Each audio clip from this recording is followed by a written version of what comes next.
Welcome back to another AI for Sales podcast. I'm Chad Burmeister, your host, and I'm excited to be here today with another guest. I think this is back-to-back guests from down under in Aussie. And we have Richard Savoie, who's the patent-holding CEO of Adiona. I would say that in a good accent there, I think. The AI logistics platform powering millions of low-carbon deliveries for brands like Coca-Cola, Amazon, and Australia Post. Under his leadership, Adiona has helped clients cut delivery costs by up to 30% and CO2 emissions by up to 25% while supporting major transitions to EV and on-demand fleets. I just got my EV 3 months ago, and the license plate is Sales AI. So I'm part of the family. Richard, Brilliant. Thanks, Chad. That's great to hear, and it's great to be on here. It's exciting to see all these changes converging and to be a part of it. So thanks for having me. it just is because I remember back to Bill Clinton spoke at a Salesforce Dreamforce conference years ago. And he said, when I was president, and this was probably 10, 20 years removed, when I was president, we had a 5% efficiency productivity gain in America, and it led to a stock market boom like you read about. And and now we're at this time where with the deployment of digital labor and all of these advancements around I don't think we're going to stop at 5%. This is going to be the biggest Yeah. boom in the history of the world. So it's really exciting times. Yeah, and you're absolutely right. And we're on the front line of manual labor being intersected with knowledge work AI and how that convergence is going to, like, to your point, really compound the productivity gains because in manufacturing and supply chain generally, there's a massive shortage of labor. So even though I know that the political climate is such that we want to bring manufacturing back to the US, which is certainly a wonderful thing in a lot of ways, the manufacturing that's already there can't find people to work in it. There's 450,000 manufacturing jobs in America that have gone unfilled, and 65% of supply chain companies say that they struggle to fill roles.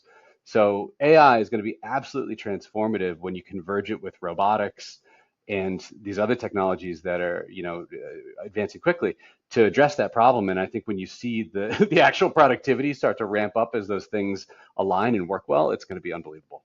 That's well put. I just read 4.1% unemployment rate, and that's kind of one of the lowest points in the history of America. So there's not a lot of people sitting on the bench saying, sign me up for this job. So I like to start, Rich, with flipping the script because a lot of people focus on the AI and how it impacts the seller and the company that's, monetizing it. But a lot of times we don't look at the impact on the customer experience. If you were to focus on the customer experience, how do you see AI transforming the customer experience? Well, it's a really interesting thing from the sales lens and customer experience together. That's where I think of it because when we started, and full disclosure, I'm not the brains of my company. I'm the CEO. I have to do certain things and be smart, but my co-founder is actually a PhD researcher in AI. So a lot of our technology is based on things that he's done. But when we started in 2020, the application I saw for AI to be really powerful from a customer experience and sales lens was simply in data management and transformation.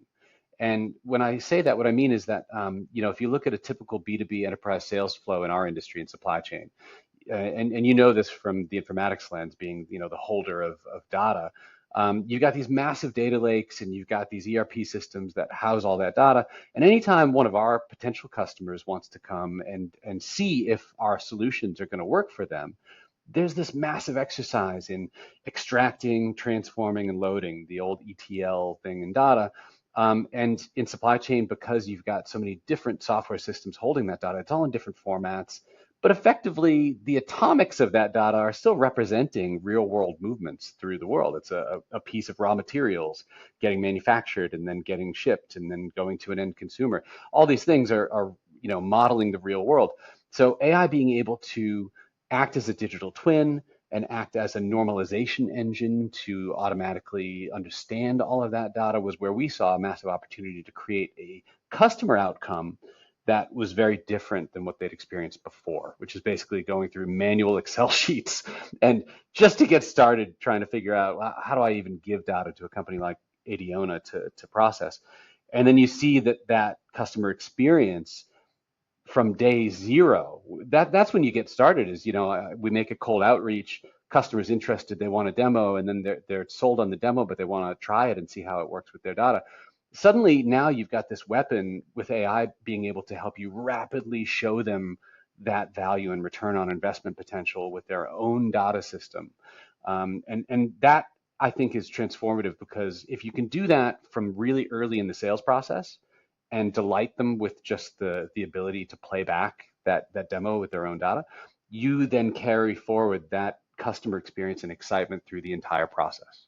Got it. So it makes me think of the enterprise selling days of my early career when we'd go and build this, very elaborate ROI model that has some moving knobs on it that say, well, it could be $1 million or it could be 24 million, but let's just take it in the middle and call it 12. All And those then we'll ROI sell to you for calculators, right? 1.2. Absolutely. You spend all this time building out the model and then you show it to the customer and they go, oh, but you've made some fundamental assumptions that are wrong here. And you go, oh no, we just spent so much time and now we have to Yes. go And it's back. their data. It's just they're wearing the glove of what data that's already in their data lake. It's their information. And now they're not guessing, right? They're saying, hey, it's 27% savings. What would it take to make it 30 in delivery times, like you said, or delivery costs, I think you said. So 30% Yeah. of an Amazon delivery costs or a Coca-Cola is probably not a small number. No, because these organizations operate on really small margins generally. They're very capital intensive businesses. They have trucks and warehouses and distribution centers, and human labor is still, the vast majority of their spend on the day-to-day OpEx. And so, yeah, any improvement you can make to a company that's operating on a 3 to 8% margin is massive for them. Sure, 1% is all the difference in the world. 0.25% is probably all the difference in the world. Yeah, exactly. FedEx When reminds me we of talk those about days. EVs and things like that, if you want to invest in transitioning your fleet from gasoline and diesel vehicles to EVs, you don't have a whole bunch of money sitting around when, you're operating on 5% margins. So if you can give them that savings and then apply it to innovation and advancement, that's a wonderful thing. Love it. Talk to me about a case study where AI. Typically, I ask this from the seller's perspective, so you can adjust this question to fit your world however you want. But typically, we say, "How has AI helped you close a significant deal?" And I suppose what we just talked about, it's that ROI model with their real world data. It makes me think of InsideSales.com would go to an audience of 500 people, and they would say, "Hey, we just shopped your website, and all of you had a 24-hour response time and you should have had a 5-minute response time."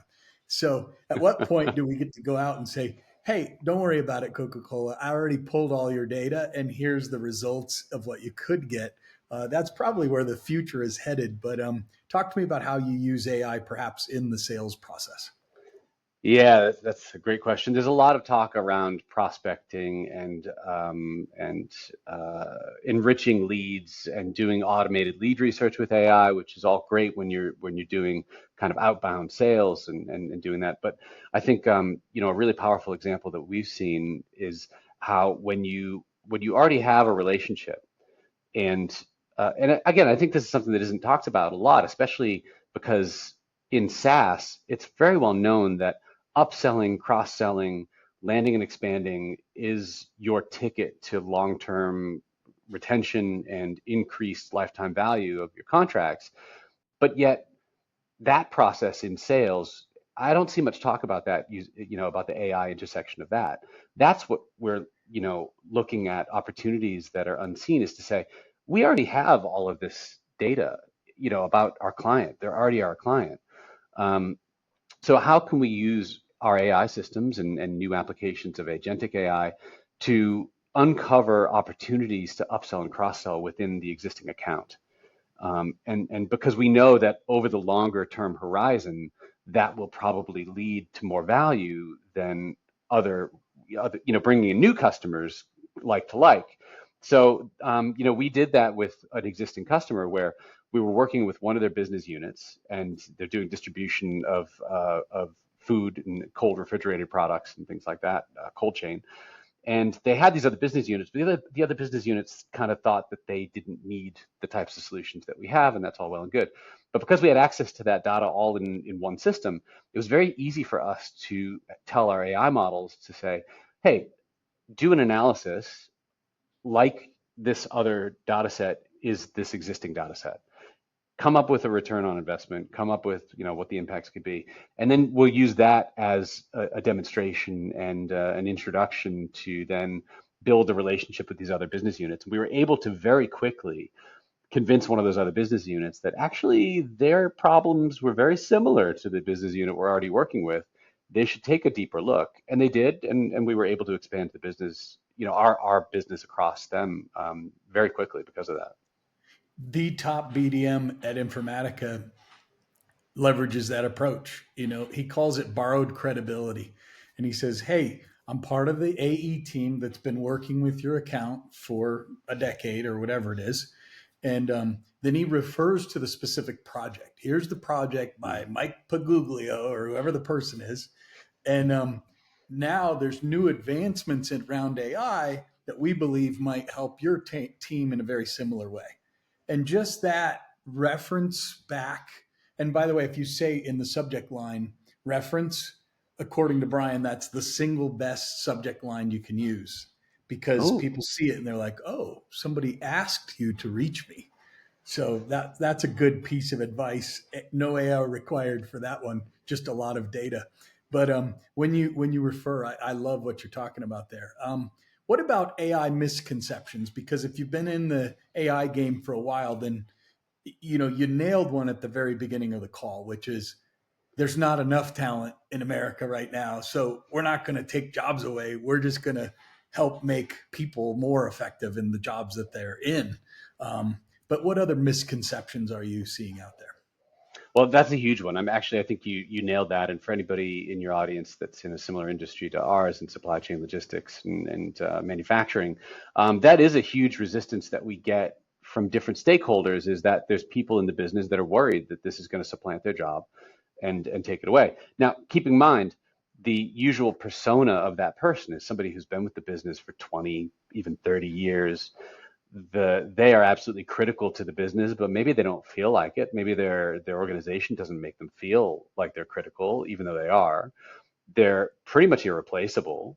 And so they see AI as being an existential threat to say, well, this is going to replace me. And what we try to do in the sales process with those particular stakeholders is give them that comfort to let them know your organization has lots of high value problems, generally firefighting stuff. You've got problems with a late truck, a missed delivery, driver that called out sick, and you've got to scramble and do that. That's like 20% of that person's job. But if you look at the transactional value of solving those problems, it's enormous. It could be, the biggest thing that they do in a week would be just dealing with one driver that's called out sick. The rest of what they're doing could be automated and using solutions like ours. And so we need to be able to address those different stakeholders in different ways to make sure that they understand that this isn't something that's intended to replace them. It's meant to augment them, improve them, free them up to do those higher value tasks. And I think that's a misconception that we're always going to be encountering, across different parts of the organization. And AI allows us to really target those roles and those personas and make sure that the messaging is crafted really well to meet them where they're at. Yeah, that's well put. It's interesting because we were down 5 or 6 headcount for a quarter or two, and we started adding different AI products into the prospecting process. And the good news is we were able to fill the gap. We were more productive per head because we could talk more, email more, do LinkedIn better, and upgrade the messaging in a more personalized way. So you could do more with less. However, when the budget does come back at the end of a quarter, we're not just going to not use it. We're going to say, great, let's go rehire those 5. And now let's grow the business, 50, 70% instead of the normal 30%. So even though you have AI, it doesn't cost an arm and a leg these days. I mean, relatively to the cost savings and the revenue increase side of the equation, it's a nominal investment. So I'm with you that it's sure, will it displace some jobs? I remember I did a TV show maybe 3 years ago and I had to do a lot of research ahead of it because it was two segments of 10 minutes each. And I think it was McKinsey that did a study on this and said, all right, in 10 years, what'll be the net impact? And it was a big number. It was like, wow, there's going to be 30 million jobs lost across the world from AI. But then the other side of the equation was there's going to be 27 million net new jobs. And it was like, oh, so you're talking 3 million divided by X billions of workers in the world. So all we have to do is everybody leave 2 hours early on a Friday. It's really not like we're wiping out the entire workforce. So, No, and that said, it's a really interesting topic to me because we focus in our creation of AI, maybe not so much in the sales side. So I don't want to get too off topic, but we focus on humanistic AI, we call it, for people who do work in the real world. So now we're talking about driver couriers and laborers in warehouses and things like that, where again, the goal is to augment them, make their life better, not replace them. But it's important to just like you said, realize that there is going to be a net creation. The timeline of that is really tricky, and that's where I feel like organizations and maybe governments as well have a duty of care to help people through that because we've seen where society has screwed that up so many times before through the original industrial revolution where you had a bunch of farmers that you then expected to work in factories and and ditch the farms, and it was like an instantaneous change that suddenly society demands you completely change your role and without any handover process. And we saw it again in the information revolution and the white collar skilled workforce knowledge work revolution, where suddenly people that were doing manufacturing labor are expected to suddenly learn accounting and transition into an office. And it's just there's a speed at which this change is happening that is much more aggressive than those previous changes. And I'm fully with you that the net result is going to be good. But I do feel like we should all be trying to have a duty of care for the people who will be caught out and displaced. It'll be really hard for them. If let's face it, we're not we're experienced, shall we say? We've got some gray hairs between us, right? If you just asked me to totally drop everything I've done for the last 30 years and transition into an entirely new industry and workforce, how hard would that be? And yeah, so yeah. let's use some empathy to make sure that we look after those people that we're asking to do that. Yeah, I think there's going to be some unrealistic expectations of what the AI can do. I'm seeing it right where hey, we'll let these bots do the prospecting and they can handle the two-way communication with the prospect. And we're like, "Oh, wait, so you're going to use that marketing formatted email that with all those links that gets high bounces and that we've worked on for the last 25 years on the sales side and figured this thing out, how to get through spam filters and all of that. Like you can't just go cold turkey and just give all of your business to the bot. And then how does it talk to the CRM and how does it move the lead status from one to another? Who books the meet? There's so many complexities in the back end of these systems that I also think they're going to over index to AI and then have to kind of rewind the tape and say, well, let's make sure. So you're right. It's better to just do it right the first time, keep the human in the loop, and make them more effective. So I love And it. how many AI generated messages are you getting? And as somebody in the industry, you can sniff them out pretty quickly. That's going to get better and better and better. It will. It's going to be hard to distinguish eventually, but we're not quite there yet. There's definitely a lot more hype in that sense. Yes. What about balancing automation with personal touch? You know, the Hmm. human in the loop component, like we've talked about. How do you build a system to ensure that the human in the loop is where they should be in the loop? You know, how do you build that? Well, again, for enterprise, it's still very relationship driven. It's still very face to face, values driven, and you need to still invest in high touch relationships. There's no world that I can foresee in any future until businesses are completely automated where I think I can sell a six-figure contract to an organization using AI only, right? So there's still going to be humans in the loop. There's still going to be a component of trust and service that organizations expect. And that's getting harder and harder. It has been for years because organizational decisions are becoming more consensus driven. There's more stakeholders in the loop. I think McKinsey actually did a big research piece on that as well, showing that the number of stakeholders to make a decision on an enterprise SaaS sale has increased by like 40% in the last 10 years. So AI isn't going to solve that relationship problem for us.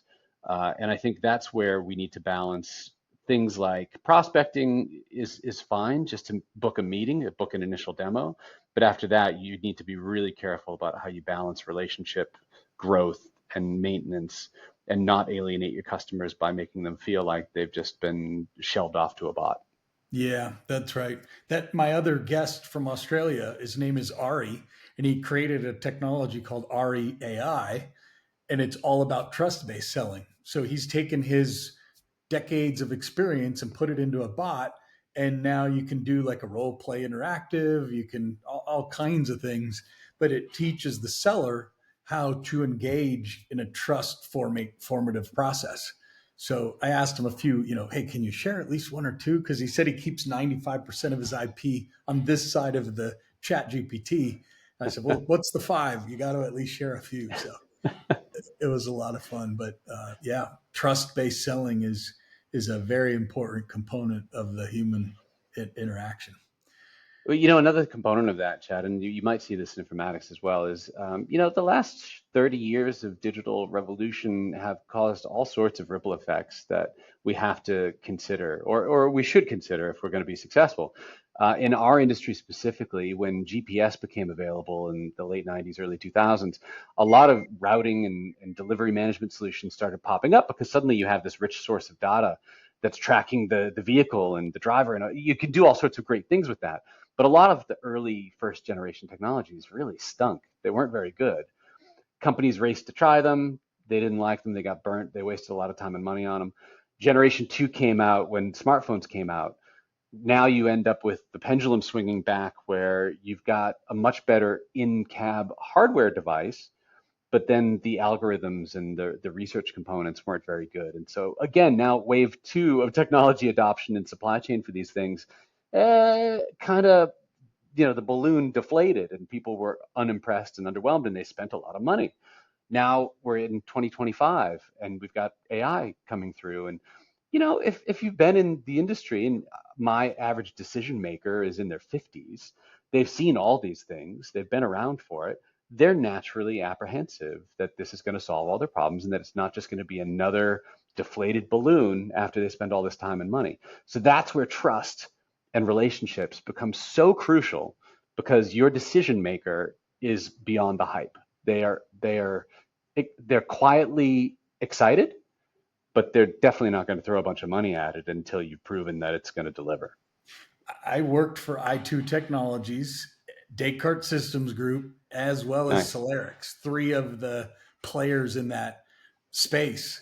And it was interesting because, Descartes was aggregating companies, so was i2. So you'd have this one piece of data collection that didn't really talk to the others, and they tried to make it sound like it was this big aggregated solution. And this was back in 99, 2000 era, right when tech was kind of the big boom was going on and everything else. So I was on the other side of that equation where you could feel their pain. You're like, I'm trying to represent this hodgepodge of solutions, and you're the buyer that's having to navigate it. And I know that it's probably only has a 30% chance of success. And so that's what they're having to deal with now is I remember those people who sold me that software 20 years ago, and they said it would do what it does now. The difference is now you've got the hardware, you got the software. It's all come together now, and it really does deliver the 30% reductions as you've been talking about. What Well, about to your point, I just add one thing to that, Chad, which is so relevant to this. Is that's another danger point to watch out for, is because you're right, it's so much better now. But with the advent of sales AI, now we see some of our competitors over-promising because they can access such breadth and such cold reach out. They bring in and onboard all of these new customers, and it looks great for top line revenue, but then their churn rate is enormous because they've overcommitted and can't deliver in the back end. Sure, because And they're able to scrape the web and make it look like they have the product and they really have vaporware. So that's another concern. Yeah, totally valid.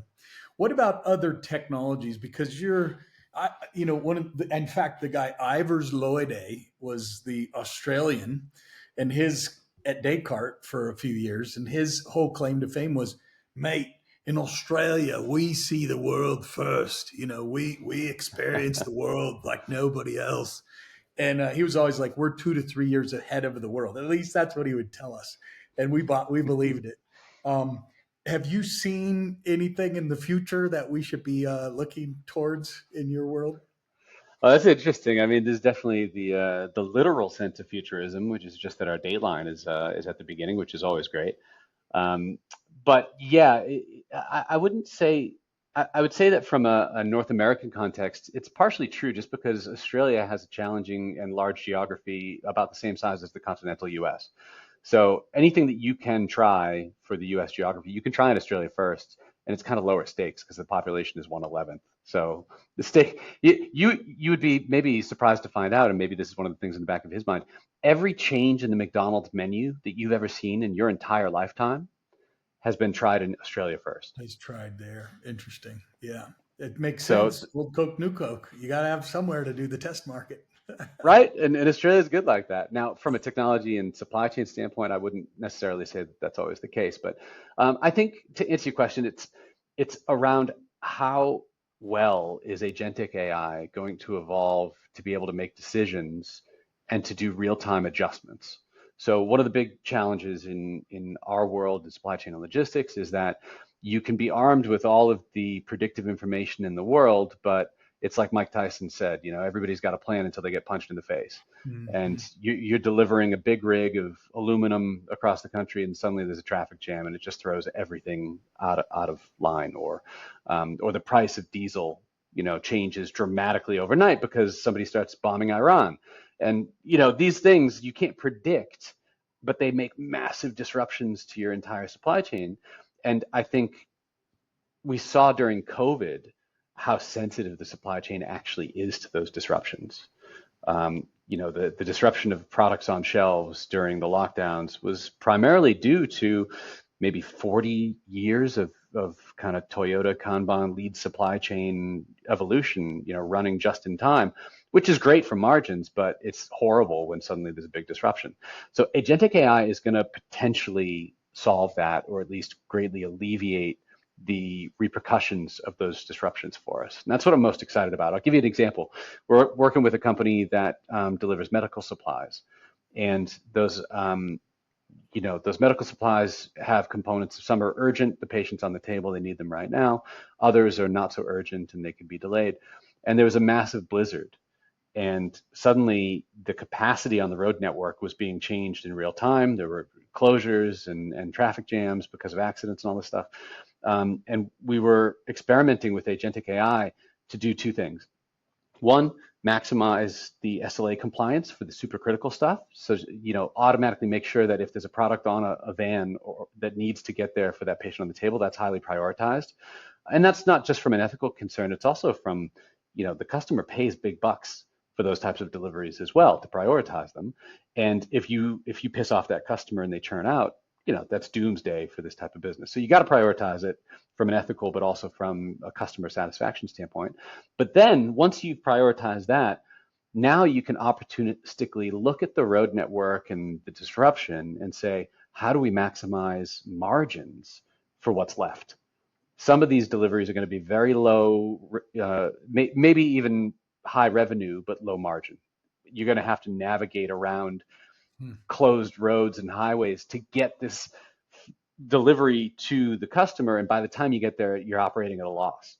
Whereas there might be other stuff that is less top line revenue. The customer didn't pay as much, but it's going to be much easier to deliver and therefore net you a larger margin. This is something that a human would sit and look at 1,000 deliveries and be like, there's no way that you can do that. But agentic AI will be able to do that in real time. And we were proving that out. It reminds me of lemonade stand as a kid when you're trying to figure out how much sugar should I put in, and you can run that exercise a million zillion times, and it's like one time you get lucky, and wow, I just made $84.27. Every other time I made $10.15. So they put that through the AI. I guarantee you, 99.99, it'll blow away the $84.27 every time, You or got at it. And if you least can make it combine the above historical it, piece figure it with the, out. Yeah. yeah, exactly. Like you look at what happened last year and you can use AI for that, but then to be able to adapt it in real time is just going to be like literally you're putting the spoon over the lemonade about to drop the sugar in, and the agent tells you, nope, nope, nope, nope, you've hit your threshold. You're going to lose money if you put that sugar in. And you're like, Yeah, okay, that's thanks. right.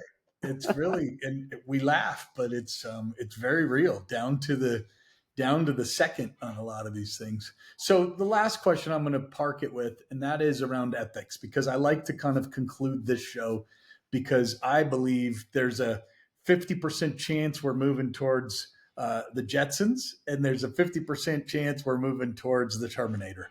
What responsibility do we have as humans to make sure the AI doesn't run away with the show? Chad, we're so alike in that sense. It's like I vacillate, the pendulum internally in my own mind. It's like I'm a very optimistic person. I hope that we're gonna do this right. But yes, there is a real potential threat. Um, and to try to keep it on topic for your audience, I think that we touched on some of the biggest ethical problems, which is um, from a sales perspective, one of the biggest ethical concerns you can have is misleading your customer, being dishonest. And I think AI is going to make it very easy to be accidentally dishonest. Now, that's an important thing to unpack really quickly, which is the easiest example is hallucinations in AI. We're all kind of in this space, we're all aware that AI can hallucinate. It can make up an answer based on a probabilistic model. And that's okay, and we can tolerate that in a lot of circumstances, or we just have a disclaimer saying that we need to double check things. But if you start to unleash AI sales bots to all of these prospects, leads, and potentially to customers and upsell them, like I mentioned, it's going to be very easy for those bots to go and overpromise things that actually aren't deliverable because it's just doing its best to project what you might be able to do, and then it says it as truth. So I think that's something that not a lot of people are talking about, but we are actively researching and looking at guardrails to make sure that we don't get caught out overpromising, overselling, and then fall into a trap where our churn then skyrockets because customers are unhappy. And then, as you know, the reputational damage that comes with that. And circling all the way back around to a few minutes ago, we were talking about trust-based selling. So if you do not actively contain this AI, you will fall into that trap. I'm convinced that there's a lot of organizations in the next year or two, we're going to see them fall apart because their AI deployment has They overpromised. over index. There's a Yeah. group called the AI Trust Council. His name's Chris Wright, and he's about to get around to funding apparently. But military guy and good guy. And his whole concept is how do we put some baseline level of morality and ethics into the code? It's almost like Intel Inside, right? If you use a LLM, then shouldn't most governments around the world say, oh, yeah, this is like ISO 9001 or something. And we just agree on these five things. Can't Yep. harm in person. Like, what are those things? Yeah. So, I think there's, to your point, there's been this debate in this bill that came out recently where it's like, well, are we just going to pause regulations? And I think it came out that, yeah, no regulations for 10 years. And you're going, well, hold on. That's not what we need. Maybe for 6 months, but not 10 years, probably. Yeah, So, exactly. And I remember when that bill came out, and it was like, well, the states will not be allowed to make any regulations on their yeah, own, which is yeah. so, in my It's like mind, that's anti-American. It's exactly like, where it should be. The state should be able to say, hey, we're going to slow things down here. And then you learn from the states that are doing it right, and maybe this totally, state's a that's your little faster, sandbox. that's a little slower. Perfect. Let's compare notes and figure out which one's doing the best. Well, I Yeah, think we're on the exactly. same page on a lot of topics. I've really enjoyed the conversation. I haven't been involved in much AI for supply chain, so it's been great getting to know what you do, and a little bit more about Adiona. So thank you very much for taking the time with us today, Rich. Likewise, Chad, it's been a pleasure and really fun speaking with you about this. So thank you for having me.